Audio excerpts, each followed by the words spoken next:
आइए फ्रेंड्स, आज हम रिव्यू करेंगे Mahindra Thar and this is my first ownership experience. करीबन मुझे 1 महीना होने वाला है और आज हम शेयर करेंगे मी बिफोर बाइंग महिंद्रा थार। तो एक लिस्ट थी, क्वेश्चंस थे, डाउट्स थे, पूरी एक चिट्ठी थी, लेनी चाहिए नहीं लेनी चाहिए। और अब लेने के 1 महीने के बाद एक और पर्ची है जिस पे उस सब के आंसर्स हैं।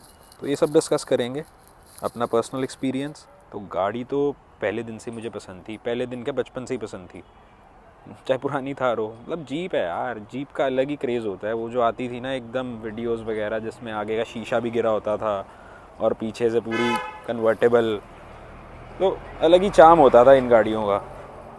तो ठीक है भाई, ये वाला पुराने वाला मॉडल मैंने चलाया था, बट वो बिल्कुल मुझे समझ नहीं आया ड्राइव को देखते हुए उसकी।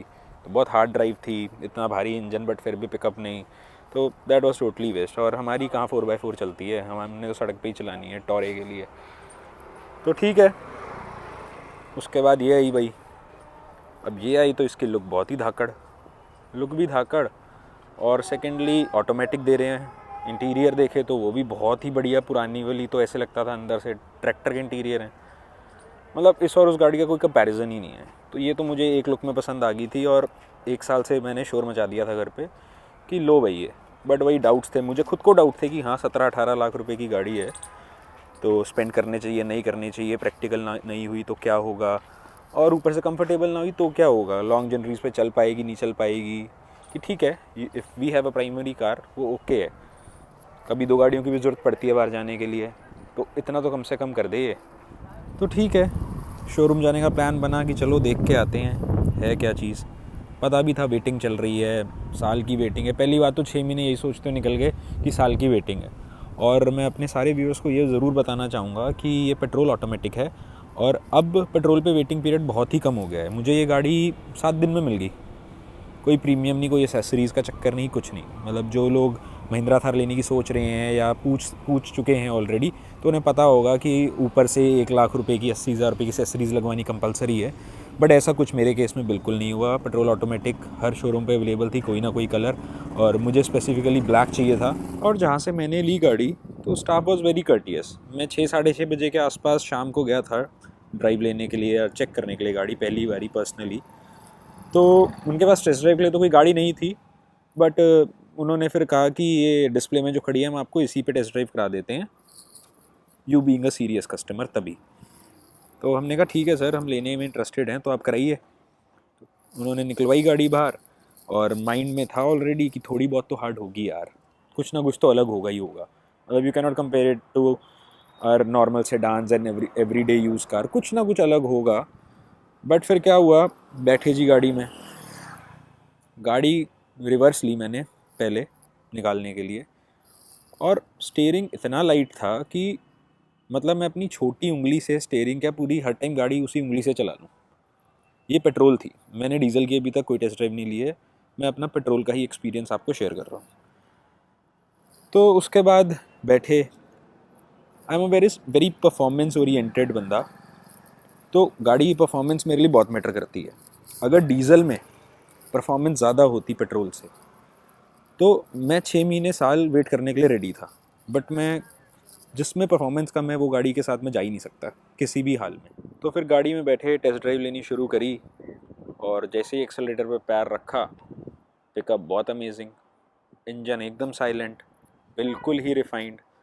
मतलब ये जो इंजन है ना, एम स्टैलियन पेट्रोल इंजन इनका, EGDI, ये समझ लीजिए इंजन का साइज़ घटाने के लिए टेक्नोलॉजी आई है। साइज़ कम में पावर ज़्यादा। जो 6 सिलेंडर पुराने इंजन काम करते थे वो ये 4 सिलेंडर में पावर और पुल देते हैं। तो और यही सेम इंजन इनका XUV 700 में भी आता है, उसकी पावर ट्यून्ड थोड़ी सी ज़्यादा है इससे, बट ये अपने साइज़ के हिसाब से बहुत ही अमेजिंग पिकअप, बहुत ही अमेजिंग परफॉर्मेंस। मतलब फर्स्ट गियर, सेकंड गियर में पिकअप और थर्ड गियर में पूरी खिंचती चली जाएगी। और सबसे मेन बेनिफिट इसका ये था कि 150 की वजह से, जो 150 हॉर्स पावर है और डीजल में 130 आती है, तो हॉर्स पावर जो होती है that plays as a stamina of the engine. तो अगर स्टेमिना ज़्यादा रहेगा तो पुल जितना भी हो एक टाइम के बाद थक जाएगा। डीजल और पेट्रोल का पुल टॉर्क अच्छा है, बट अगर आप इन दोनों की रेस लगवाएंगे तो एंड तक यही सबसे पहले पहुंचेगी, और वही हुआ। और इंजन बहुत रिफाइंड है इसका, तो 15-20 मिनट की टेस्ट ड्राइव के बाद मुझे तो ऐसे लग रहा था कि बलिनो से भी हल्की गाड़ी चला रहा हूँ मैं।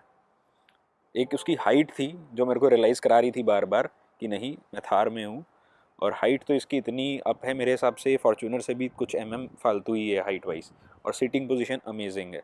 आपको जीप कंपास की तो छत पूरी नज़र आती है इसके ऊपर बैठ के, इसके अंदर बैठ के, आई एम सॉरी।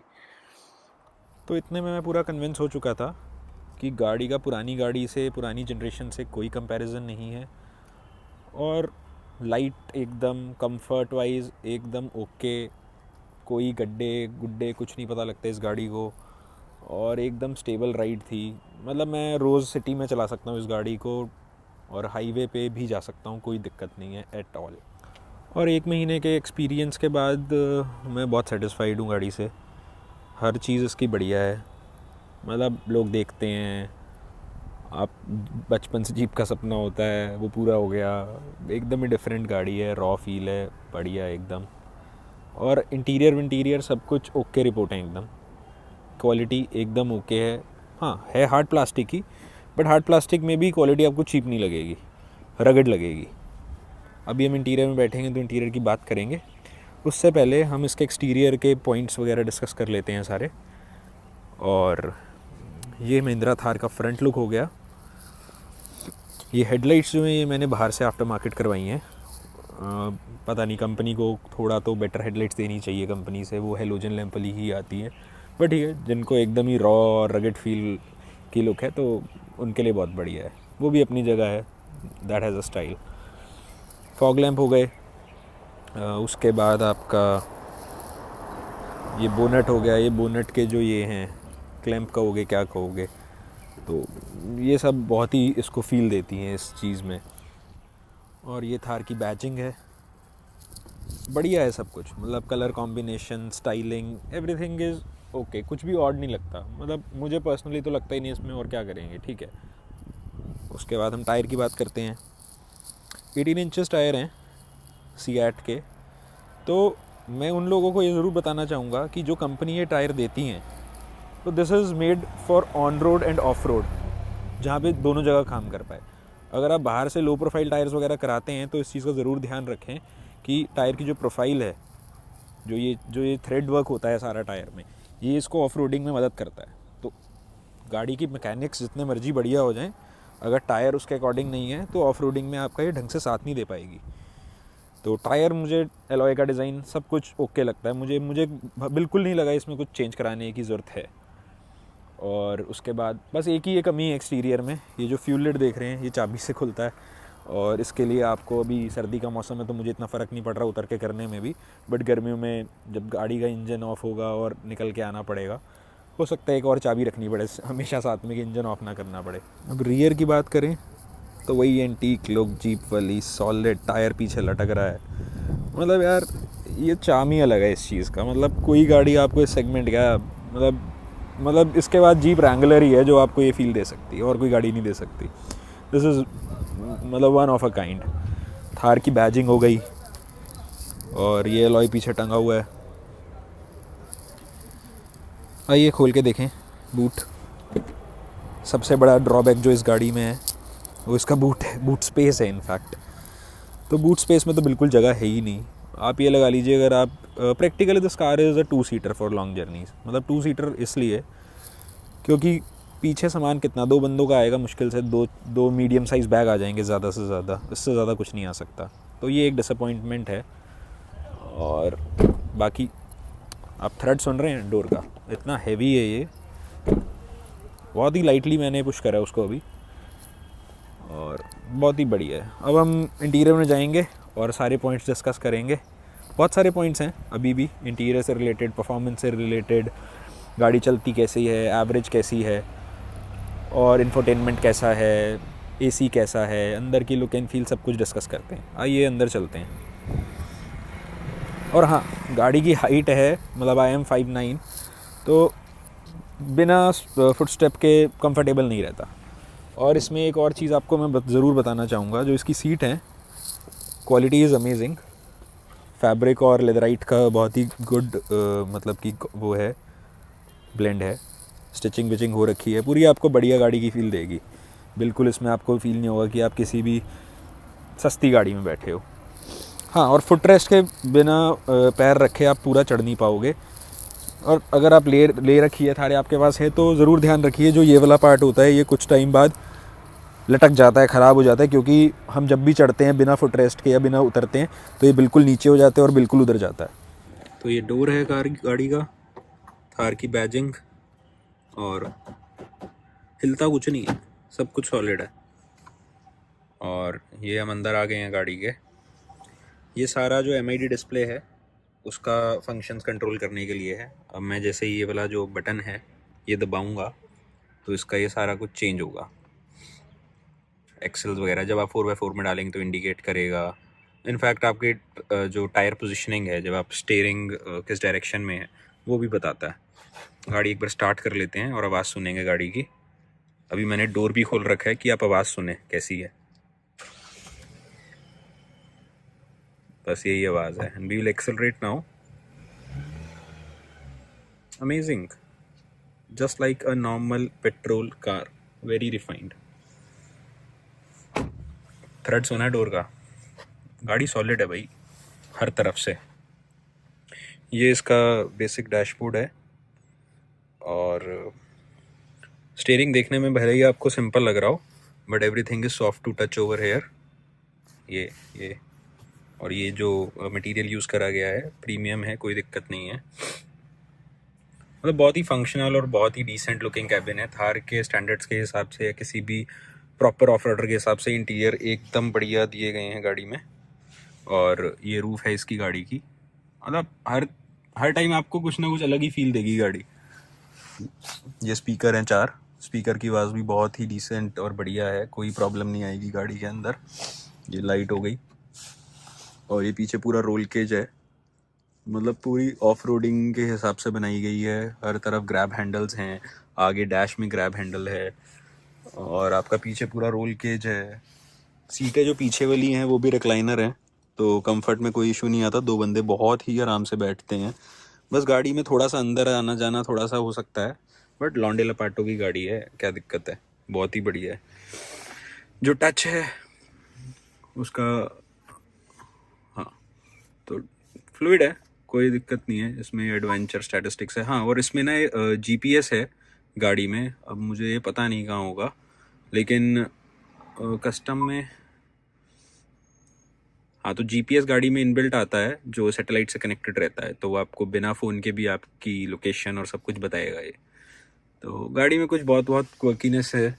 अब जैसे ये आपका MID डिस्प्ले है, आप बीच में डिजिटल कर सकते हैं स्पीडोमीटर, और रात के टाइम पे ये दोनों की जो लाइट है वो ऑफ़ कर सकते हैं, तो आपको सिर्फ बीच वाले स्क्रीन का स्पीडोमीटर डिजिटल में नज़र आएगा।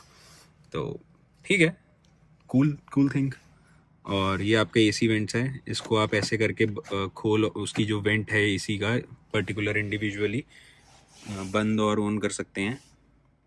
और जो बटन्स वगैरह हैं उनकी फ़ील बहुत ही बढ़िया है, कोई प्रॉब्लम नहीं है। मैनुअल AC है बट जो लेआउट एंड एवरीथिंग है वो बहुत प्रीमियम रखा गया है। थार मतलब महिंद्रा की दाद देनी पड़ेगी कि डिज़ाइनिंग में उन्होंने कोई कसर नहीं छोड़ी, नहीं तो टोयोटा वाले आज भी अपने मैनुअल AC में वो रेगुलेटर वाला स्विच दे देते हैं। ये सारी इंडिकेटर्स हैं। ये उसका है आपका एयर बैग का।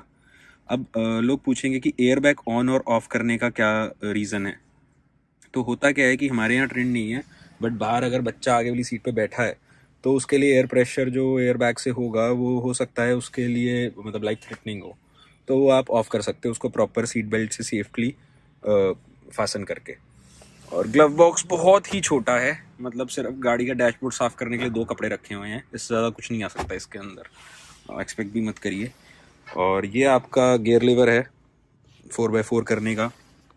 2H का मतलब होता है कि गाड़ी के जो मतलब this is a rear wheel drive. जब 2 उस पे चलती है 2H पे, तो आपके पिछले 2 टायर घूमेंगे। ऑल टाइम आपको हाईवे पे सिर्फ 2H ही चलाना है।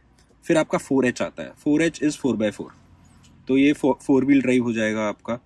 और ये न्यूट्रल है और ये 4L है। 4H तब यूज़ होगा जब आप स्लिपरी हल्की फुल्की रोड पे, या आपको गाड़ी में चारों टायर्स में ट्रैक्शन चाहिए, पावर चाहिए, आप मिट्टी में हैं या पहाड़ पे हैं या आप चाहते हैं गाड़ी और जम के चले और पावर चाहिए उस कंडीशंस में। 4L is for extreme conditions. जब बिल्कुल स्लिपरी हो जाए, बिल्कुल स्नो आ जाए, तो गाड़ी बहुत ज़्यादा टॉर्क देती है चारों टायर में और गाड़ी भारी हो जाती है। तो इस मोड पे तो कभी भी आपको सड़क पे चलानी ही नहीं है। सिर्फ 4H पे भी नहीं चलानी वैसे तो, बट थोड़ी बहुत चला सकते हो, ना के बराबर वो भी, बट रिकमेंडेड सिर्फ 2H ही है। 2H पे हर टाइम चलाइए। और ये आपका हो गया ऑटोमेटिक गियर लीवर। और मैं गाड़ी ऑन करता हूँ ज़रा, 1 मिनट। तो बढ़िया चीज़ है, लेट है ये डी पे डाला हमने मैनुअल। तो जब आपको मैनुअल में लेके गाड़ी जानी है then you can do it. और बढ़िया चीज़ है, वैसे काम नहीं आएगा नॉर्मल ज़िंदगी में, बट हाँ पहाड़ों में कभी स्टीप चढ़ाई है, कुछ है, आपको पावर ज़्यादा रखनी है छोटे गियर पे और you don't want the gears to shift, तो ये एकदम ओके है। और ये पावर विंडोज़ के स्विच हैं, बीच में दिए हुए हैं, ये भी ठीक है। ये कप होल्डर्स हो गए। और ये जो चीज़ है ये है कॉइन रखने के लिए। तो basically when you are off roading, तो आपके जो सिक्के हैं वो छनके ना, तो आप सेपरेटली एक एक सिक्का रख सकते हो। मतलब हर तरफ से सोचा गया है कुछ ना कुछ, तो बहुत बढ़िया है। आइए अब इसकी सेफ्टी फीचर्स की बात करते हैं और इसकी ऑफ रोड कैपेबिलिटीज़ की बात करते हैं। तो सेफ्टी में तो इसमें 4 स्टार रेटिंग है global NCAP, which is very good. और अपनी जो मारुति है हिंदुस्तानी, वो तो 0 स्टार भी ले रही हैं। लेकिन सेफ्टी वाइज कोई प्रॉब्लम नहीं है इसमें। ABS, EBD, brake assist, electronic stability, hill hold, hill descent control भी है। तो वो सारे देखिए, हिल होल्ड और हिल डिसेंट, ट्रैक्शन कंट्रोल, सब कुछ दे रखा है गाड़ी के अंदर। उसके बाद हम बात करते हैं इसकी ऑफ रोड कैपेबिलिटी की। तो देखिए, लोग कहते हैं महंगी हो गई है थार, 17-18 लाख रुपए की हो गई है, लेनी चाहिए नहीं लेनी चाहिए। अगर आपके पास प्राइमरी गाड़ी है अंदर बाहर आने जाने के लिए, फैमिली के लिए, कि आप एक फैमिली बैठ के उसमें हर जगह जा सकते हैं, तो अपनी सेकंड कार बेझिझक होके लीजिए। सिटी में कोई प्रॉब्लम नहीं होगी। हाईवे पे इसलिए मैं बोल रहा हूँ क्योंकि जब आप 2 बंदे बैठेंगे तो सामान तब तो ओके है, आ जाएगा पिछली सीटों पे। 4 बंदों का सामान नहीं आएगा, तो आपको एक प्राइमरी गाड़ी की नीड तब रहेगी। ये 1-2 चीज़ें जो इसमें इम्प्रैक्टिकल हैं। बाकी सिटी में चलाने के लिए 2 बंदों ने बैठ के जाना है हाईवे पे, या 4 ने भी बैठ के जाना है, कोई प्रॉब्लम नहीं है। बट सामान दूसरी गाड़ी में आएगा जब आप 2-3 गाड़ियाँ ट्रैवल कर रही हैं लगातार इकट्ठे। तो सेफ्टी की तो बात हो गई। गाड़ी सॉलिड है, मेटल शीट, चद्दर वद्दर गाड़ी की, डोर वोर सब कुछ बहुत सॉलिड है, आपको बहुत सेफ लगेगा गाड़ी में बैठ के। और बाकी सारे जो टेक्निकल सेफ्टी पॉइंट्स होते हैं वो महिंद्रा ने कवर कर रखे हैं अपनी गाड़ी में। और सबसे जो इसकी खूबी है, 4x4 कहीं भी ले जाओ, जहाँ सड़क नहीं जाती वहाँ भी ले जाओ, कोई प्रॉब्लम नहीं है इस गाड़ी के अंदर। और सबसे मेन है कि 17-18 लाख की लोग गाड़ी बोलते हैं महंगी है, ये है वो है, लेकिन कोई दिक्कत नहीं है। गाड़ी में बहुत सामान डाला है उन्होंने। ऑफ रोडिंग के लिए डिफरेंशियल लॉक डाला है, 4x4 डाला है। मतलब 4-4, 5-5 लाख तो सिर्फ इन चीज़ों के मॉडल में ही फ़र्क हो जाता है बड़ी गाड़ियों के, तो आप समझ रहे हैं। और इवन की डिफरेंशियल लॉक पीछे है, आगे डिफरेंशियल नहीं है, वो ब्रेक असिस्ट है। तो डिफरेंशियल लॉक आपका बेसिकली क्या करता है कि अगर एक टायर फंस गया है और दूसरे टायर स्लिप मार रहा है, तो उसको रोक के, जो स्लिप मार रहा है कि पावर वेस्ट ना हो, वो फंसे हुए टायर पे सारी पावर डाइवर्ट कर देता है। ये ऑटोमेटिकली होता है। और आगे ये मैकेनिकल पीछे वाले एक्सल के लिए है, और आगे वाले एक्सल के लिए ये ब्रेक अप्लाई होके होता है, वो भी ऑटोमेटिक होता है। तो ये सारी चीज़ें देने के लिए पैसा लगता है, कॉस्ट लगती है, जो इन्होंने अपनी गाड़ी में डाली है। और सेकेंडली, जो ऑन रोड और ऑफ रोड का बैलेंस दिया महिंद्रा ने, ऑफ रोडर तो ये है ही है, और पेट्रोल में तो और शानदार है। और ऑटोमेटिक में ये मन से बिल्कुल निकाल दीजिए कि ऑटोमेटिक गाड़ी में आप ऑफ रोडिंग ढंग से नहीं कर पाएंगे, कोई दिक्कत नहीं है। और पेट्रोल की तो पावर भी ज़्यादा है, इनिशियल पिकअप हर चीज़ ओके रिपोर्ट है। तो आप बेझिझक होके अगर आप ऑफ रोडिंग भी करना चाहते हैं तो आप पेट्रोल ऑटोमेटिक ले सकते हैं। अगर आप पावर ओरिएंटेड बंदे हैं जिसको परफॉर्मेंस चाहिए गाड़ी के अंदर, तो petrol is the best option. सिर्फ और सिर्फ पेट्रोल का एक ही ड्रॉबैक है, उसकी माइलेज, जो कम से कम 3 से 3.5 किलोमीटर का फ़र्क रहेगा डीजल और पेट्रोल की एवरेज में। बट आपकी रनिंग अगर 700-800 किलोमीटर महीने की रहनी है, जो मेरे केस में इससे ज़्यादा नहीं जाएगी, तो मैं बहुत सेटिस्फाइड हूँ पेट्रोल लेके। जो मेरी, अगर मैं डीजल लेता आज की डेट में प्रीमियम देता डीजल पे 80,000 लाख रुपए, उसके बाद 50,000 रुपये का वैसे ही फ़र्क है ऑन रोड पेट्रोल और डीजल के प्राइसेस में, तो 1.5 लाख का फ़र्क कवर अप करने में मुझे 800 किलोमीटर के हिसाब से भी एवरेज लगाऊंगा तो 4 साल निकल जाएंगे। तो शौकीन बंदों की गाड़ी है, इतना सोचोगे तो थार थोड़ी लोगे, तो वेटिंग पीरियड को स्किप करिए। गाड़ी अगर चलनी है तो बात अलग है, अगर आपको पता है 700-800 से ऊपर नहीं जानी तो आज ही अपना शौक़ पूरा करो, थार लेके आओ, पेट्रोल ऑटोमेटिक लेके आओ, रिफाइंड, साइलेंट, कंफर्टेबल, स्टीयरिंग एकदम मक्खन, कोई दिक्कत नहीं है गाड़ी में। आप हर रोज़, इनफैक्ट गाड़ी लेने के बाद कहोगे मुझे और कोई गाड़ी निकालनी ही नहीं है, यही चलानी है, फील ही अलग है। पार्किंग में भी खड़ी होगी तो आते जाते ऐसे लगेगा कि वाह मज़ा आ गया। तो मेरा तो पेट्रोल लेने का रीज़न था, सबसे पहले खुद ही मुझे प्रेफर्ड पेट्रोल थी कि परफॉर्मेंस अच्छी है, सब कुछ बढ़िया है, साइलेंट है, और सेकंड जो था कि वेटिंग पीरियड की कोई ज़रूरत नहीं है, ना कोई प्रीमियम देना, ना कोई एसेसरी लगवानी, और मुझे एसेसरीज़ बिल्कुल पसंद नहीं है गाड़ी में, स्पेशली थार में। जो कंपनी ने बना के दिया है वो एकदम okay, I am totally satisfied with it. और अब ये तो हो गई सारी हमारी पॉजिटिव्स की बात, अब कुछ ना कुछ तो कमियां रहेंगी। अब कमियां ऐसी हैं कि सबसे पहले तो जब आप सड़क पे चल रहे होगे 60, 70, 80 पे, तो बीच बीच में हल्की हल्की टायर, क्योंकि ऑफ रोड के हिसाब से तो हल्की एकदम माइन्यूट सी आवाज़ आती है टायर में से, जब बिल्कुल गाने वाने सब बंद हो कि हाँ गाड़ी चल रही है, वो आपको फील होगा कि हल्की सी नॉइज़ टायरों में से आ रही है। ये आप हल्का सा भी म्यूज़िक 10 पे भी चलाओगे तो वो आप इग्नोर कर सकते हो, इतनी कोई ख़ास चीज़ नहीं है। उसके बाद अगर आप एकदम ही सेडान से कंपेयर करो तो उतनी कंफर्टेबल राइड नहीं है, थोड़ा थोड़ा ऐसा रहेगा कि हल्का हल्का गाड़ी बहुत ही हल्की हल्की हिल रही है, जैसे अभी मेरा कैमरा हिल रहा है ना, बस समझ लीजिए इतना हिलना थोड़ा सा है गाड़ी में, बट आपको परेशान नहीं करेगा, थकाएगा नहीं। मैंने 2-2.5 घंटे लगातार चलाई है गाड़ी, कोई ऐसी प्रॉब्लम नहीं आई। उस पर ध्यान दोगे तो लगेगा हाँ हिल रहे हैं, बट ऐसा कुछ दिक्कत नहीं है, बॉडी रोल वगैरह नहीं है गाड़ी में कुछ अजीब सा, बिल्कुल ठीक है, स्टेबल चलती है। हाई स्पीड 120-125 तक चलाई है मैंने, कोई दिक्कत नहीं हुई, आराम से कैच करती है स्पीड। बूट स्पेस मेजर मैंने आपको पहले भी बताया, वो तो है ही नहीं इस गाड़ी के अंदर, मतलब ना के बराबर है। मतलब अगर मैं शॉपिंग भी करने जा रहा हूँ, मेरे हाथ में 4 थैले हैं, तो एक के ऊपर एक रख के वो, मतलब 2 एक तरफ रखूँगा तो बूट स्पेस में बस वही आएंगे और कुछ नहीं आएगा। फ्यूल लिड की एक प्रॉब्लम है जो मैंने आपको पहले बता दी है कि वो बाहर उतर के करना पड़ता है। देखो बाहर से एसेसरी आती है, उसमें वायरिंग डालेंगे, वो कैमरा भी नहीं देती थार, सबसे बड़ा ड्रॉबैक है कंपनी का कि कैमरा देना चाहिए इस पॉइंट में गाड़ी में, सस्ता सा होता है, उसके लिए कोई खास कॉस्ट नहीं होती है। और क्या कहते हैं, बाकी सब ठीक है। दरवाज़ा थोड़ा ज़ोर से बंद करना पड़ता है, मतलब मैं दिखाता हूँ आपको, ये देखिए बिना चढ़े तो उतर ही नहीं सकते। अब दरवाज़ा मैं नॉर्मल बंद करूँगा ना, ये हो गया, होता नहीं है इतने आसानी से। नॉर्मली आप बंद करोगे ना तो ये अटक जाता है, मतलब ऐसा होता है कि अभी बाय चांस हो रहा है, इतने पे आके रुक जाएगा, मतलब ये देख रहे हो ना, इतना सा ऐसे रह जाएगा, हो जाता है बीच में, फिर आपको दोबारा निकाल के ठक करके बंद करना पड़ेगा। तो ये थोड़ा सा है एक, पता नहीं है क्यों है, मतलब मुझे समझ नहीं आया। और एक मुझे जो फील हुई चीज़ गाड़ी के चलाने में, वो थी इसकी ब्रेक थोड़ी अंदर लगती है, थोड़ी बीच में बाउंसी फील होती है। महिंद्रा वालों को कॉल आया था खुद ही कि सर्विस के लिए जब आप आओगे कब आओगे, तो उन्होंने मुझे कहा कि खुद कांटेक्ट आप बताइए, गाड़ी उठवा लेंगे, कर लेंगे सर्विस, मुझे लग रहा है बढ़िया ही रहेगी महिंद्रा की, कोई दिक्कत नहीं आने वाली। तो उनको मैंने इशू बोला, तो वो कह रहे आप सर्विस पे लाएंगे 1000 किलोमीटर पे तो हम आपको रिजॉल्व करा देंगे। अब आप ये चेक कर लीजिए कि ब्रेक में ये टेक्निकल फॉल्ट है, पीछे से ही आता है, क्योंकि मेरा अभी तक चेक नहीं हुआ है, इसके बारे में आपको अपडेट ज़रूर करूँगा। और बस यही है मेन इसके नेगेटिव्स वगैरह, और कुछ खास ऐसा कुछ नहीं है।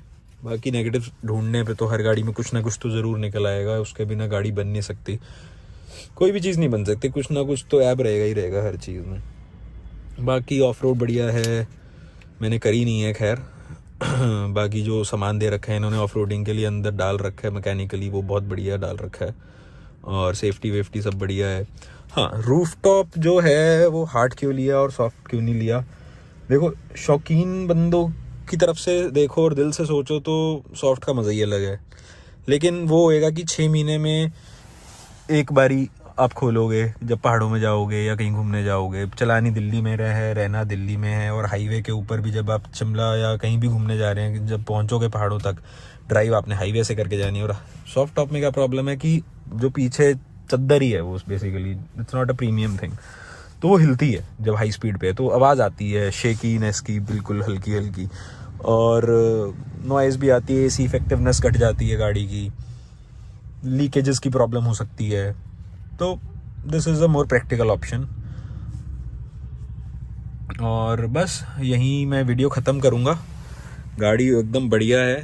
अगर आप इस वजह से अभी रुके हुए हैं कि प्रैक्टिकल कम होगी या कंफर्टेबल कम होगा, अगर आपके पास प्राइमरी गाड़ी है तो प्रैक्टिकलिटी में कोई दिक्कत नहीं आने वाली आपको पूरी यूज़ आएगी, कहीं भी ले जाओ, कुछ भी करो, बिल्कुल हल्की चलती है, कोई थकाएगी नहीं आपको ये गाड़ी। और अगर आपकी रनिंग ज़्यादा है तो डीजल के लिए जाइए, क्योंकि माइलेज इसकी देगी ये 7 साढ़े 7 की इतनी ही दे रही है। मेरे को 7.5 आ रहा है आगे MID पे, इससे ज़्यादा नहीं आ रहा है। और बाकी सब बढ़िया है गाड़ी में, फील भर रखी है गाड़ी के अंदर, मतलब फील ही इतनी है कि आपको और कुछ नज़र ही नहीं आएगा। तो मतलब मेरे को लग रहा है कि मैंने ज़्यादा ही तारीफ़ कर दी है गाड़ी की। अब मेरी ठीक चलती रहे, नज़र ना लगे किसी की, और आपका सबका प्यार बना रहे। आप ज़रूर लाइक और शेयर करिए, सब्सक्राइब करिए। अगली वीडियोस लेके आऊँगा मैं महीने बाद, और नई वीडियो लेके आऊँगा, थार की लेके आऊँगा, और भी जो मैंने अभी नई गाड़ी ली है इसी साल, उसके बारे में भी मैं ज़रूर एक वीडियो बनाना चाहूँगा। और देखते हैं कैसा रिस्पॉन्स रहता है इस वीडियो पे। आई होप आपको अच्छा लगा हो, सारा कंटेंट कुछ रह गया हो तो प्लीज़ बताइए, उसके बारे में ज़रूर डिस्कस करेंगे, कमेंट्स में रिप्लाई करेंगे, नई वीडियो भी बनाएंगे जब सारे कमेंट्स पाइल अप हो जाएंगे। ज़रूर बहुत कुछ रह गया होगा अभी मेरी तरफ से। और थैंक यू सो मच आपका सबका देखने के लिए वीडियो।